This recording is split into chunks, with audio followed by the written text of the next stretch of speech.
জনতা দল ইউনাইটেডের পক্ষ থেকে আগস্ট বিপ্লব স্মরণ ও বৃক্ষরোপণ অনুষ্ঠান। 1942-এর আগস্ট বিপ্লব স্মরণে ও ভারতের স্বাধীনতা সংগ্রামের সকল স্বাধীনতা সংগ্রামীদের প্রতি শ্রদ্ধাঞ্জলি নিবেদন করা হলো পশ্চিমবঙ্গ জনতা দল ইউনাইটেডের পক্ষ থেকে।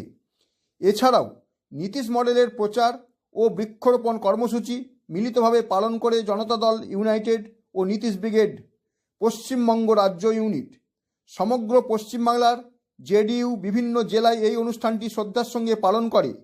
মূল অনুষ্ঠানটি হয় হুগলি জেলার তারকেশ্বরের নিকট বল্লভীপুরে। জনতা দল ইউনাইটেডের নেতা পূর্বতন রাজ্য সভাপতি অশোক দাস প্রধান বক্তা হিসেবে উপস্থিত ছিলেন। এছাড়াও হুগলি জেলার সাধারণ সম্পাদক শিবচন্দ্র পাঁজা, তারকেশ্বর বিধানসভার সভাপতি জেডিইউ সভাপতি ঋষি পুরকাইত, ধনিয়াকালী বিধানসভার সভাপতি কার্তিক মুদি, ঋষি ঘোষাল, শ্যামসুন্দর বারুই, মাধব অধিকারী সহ বিভিন্ন জেডিইউ নেতৃবৃন্দ উপস্থিত ছিলেন। তারা সকলে মহান স্বাধীনতা সংগ্রামীদের প্রতি শ্রদ্ধাঞ্জলি নিবেদন করেন। অশোক দাস, নেতাজি সুভাষচন্দ্র বসু, জয়প্রকাশ নারায়ণ, অরুণা আসফ আলী, অজয় মুখোপাধ্যায়, প্রফুল্লচন্দ্র সেন, মাতঙ্গিনী হাজরা, মাস্টারদা সূর্য সেন সহ সকল স্বাধীনতা সংগ্রামীদের প্রতি শ্রদ্ধাঞ্জলি নিবেদন করেন। 1942 সালে আগস্ট মাসে স্বাধীন তাম্রলিপ্ত ঘোষণা করে অজয় মুখোপাধ্যায়, সুশীল ধারা, সতীশ সামন্ত সহ সকল স্বাধীনতা সংগ্রামীগণ ইংরেজদের পরাজিত করে তৎকালীন ভারতে স্বাধীনতার পতাকা উত্তোলন করে এক দৃষ্টান্ত স্থাপন করার সকল বীর স্বাধীনতা সংগ্রামীদের প্রতি নতমস্তকে শ্রদ্ধাঞ্জলি নিবেদন করেন ও শ্রদ্ধার সাথে তাদের স্মরণ করেন। এর সাথে সাথে অশোকবাবু আজ থেকে নীতিশ মডেলের প্রচার অভিযান শুরু করেন। দলতন্ত্র মুক্ত প্রশাসন, আইনের শাসন প্রতিষ্ঠা, হিংসা মুক্ত বাংলা, ন্যায়ের সাথে উন্নয়ন, নীতিশ কুমারের এই মডেলের কথা বলেন। এই অনুষ্ঠানে বৃক্ষরোপণের কর্মসূচি পালন করা হয় ও কৃষকদের সম্মান প্রদান করা হয়। সবশেষে কোচবিহারের তথাকথিত মহারাজা ও রাজ্যসভার বিজেপি সাংসদ যেভাবে নেতাজি সুভাষচন্দ্র বসুর প্রতি কুরুচিকর কথা বলেছেন তার তীব্র নিন্দা করা হয়। এছাড়াও জেডিইউ দলের আগস্ট বিপ্লব স্মরণ সভা মুর্শিদাবাদ ও দক্ষিণ দিনাজপুরের বালুরঘাটে ও ঝাড়গ্রাম জেলাতে অনুষ্ঠিত হয়। এখন কড়া খবরে শুনুন এদিন কি বললেন অশোক দাস। 9ই আগস্ট 1942-এর আগস্ট বিপ্লব। 8ই আগস্ট রাত্রিবেলা ইংরেজ ভারত ছাড়ো কংগ্রেস ঘোষণা করেছিলেন গান্ধীজি। সারা ভারতবর্ষে 9ই আগস্ট থেকে ইংরেজ তার সেনাবাহিনী, তার পুলিশ বাহিনী দিয়ে সমস্ত স্বাধীনতা সংগ্রামীদের জেলে ভরে দিয়েছিলেন। ঠিক সেই সময় জেল থেকে বেরিয়ে এসে জয়প্রকাশ নারায়ণ সারা ভারতবর্ষের এই 9ই আগস্ট 42-এর আগস্ট মুভমেন্টকে, এই ক্রান্তি দিবসকে সফল করার জন্য সারা ভারতবর্ষে তিনি প্রচার শুরু করেছিলেন। আজকের সেই 9ই আগস্ট আমরা স্মরণ করছি সেই দিনটাকে।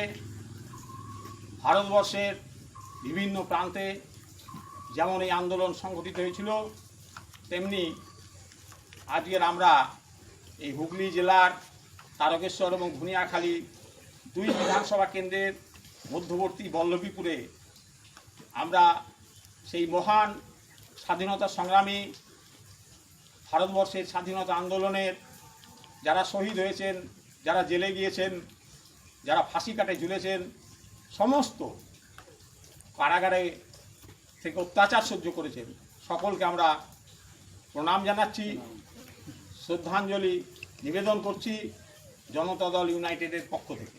আজকের আমাদের এই সভা এখানে হচ্ছে। আমাদের এই যে মেদিনীপুর জেলার তমলুক, অজয় মুখোপাধ্যায়, সুশীল ধারা, সতীশ সামন্ত, তার সঙ্গে সঙ্গে মাতঙ্গিনী হাজার নাম না নিলে ইতিহাসটাই অসম্পূর্ণ থেকে যায়। তাদের নেতৃত্বে যে তাম্রলিপ্ত স্বাধীন সরকার তৈরি হয়েছিল, ইংরেজের পরাধীনতা থেকে মুক্তি দিয়ে অন্তত 6 মাস পর্যন্ত সেই তাম্রলিপ্ত স্বাধীন সরকার ভারতবর্ষের বুকে ছিল, তাদের সমস্ত নেতাদেরও আমরা প্রণাম জানাচ্ছি। আমাদের এই যে কর্মসূচি আমাদের নেতা নীতিশ কুমার তার যে আদর্শ অনুসারে সেই শ্রদ্ধাঞ্জলি নিবেদন সভার সঙ্গে সঙ্গে সারা পশ্চিমবঙ্গের বিভিন্ন জেলায় জেলায় আমরা এই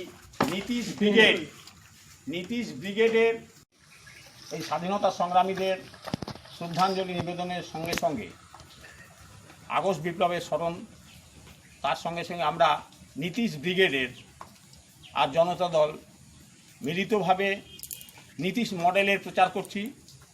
সারা পশ্চিমবঙ্গে প্রত্যেকটা জেলায় 11ই অক্টোবর পর্যন্ত এই প্রচার অভিযান চলবে। সেখানে দলতন্ত্রমুক্ত আইনের শাসন, ন্যায়ের সাথে উন্নয়ন, এই সমস্ত বিভিন্ন দাবির সমর্থনে আমাদের এই আন্দোলন চলবে। সেটারও শুরুয়াতের সঙ্গে সঙ্গে আমরা আজকের নীতিশ কুমারের নির্দেশিত পথে বৃক্ষরোপণ কর্মসূচি আমরা শুরু করেছি। এটাও 11ই অক্টোবর পর্যন্ত চলবে। সেই জন্য প্রত্যেকের হাতে এই গাছ দেখতে পাচ্ছেন। বৃক্ষরোপণ কর্মসূচিও চলছে জনতা দল ইউনাইটেডের পক্ষ থেকে। এইটা আমাদের যেমন স্বাধীনতা সংগ্রামীদের শ্রদ্ধাঞ্জলি নিবেদন হবে, তার সঙ্গে সঙ্গে এই কাজগুলো চলতে থাকবে। আজকের দিনে আর একটা জিনিস আমরা বলতে চাই জনতা দল ইউনাইটেডের পক্ষ থেকে, সেটা হচ্ছে কুচবিহারের স্বঘোষিত মহারাজা, যিনি নেতাজির সম্বন্ধে খুব কটু কথা বলেছেন। জনতা দল ইউনাইটেডের পক্ষ থেকে আমরা তীব্র ভাষায় তার নিন্দা জানাচ্ছি যে ভারতীয় জনতা পার্টির যিনি সাংসদ, একজন সাংসদ হয়ে তিনি কিভাবে মহান স্বাধীনতা সংগ্রামী নেতাজি সুভাষচন্দ্র সম্বন্ধে এরকম কটু কথা বলছেন। আমরা চাই সরকারের পক্ষ থেকে অনুসন্ধানের মধ্য দিয়ে এই কটু কথা যিনি বলেছেন তার যে ন্যায় বিচার আমরা চাইছি জনতা দল ইউনাইটেডের পক্ষ থেকে, এবং আমরা নেতাজিকে আবারও প্রণাম জানিয়ে আমাদের বক্তব্য এখানে শেষ করছি।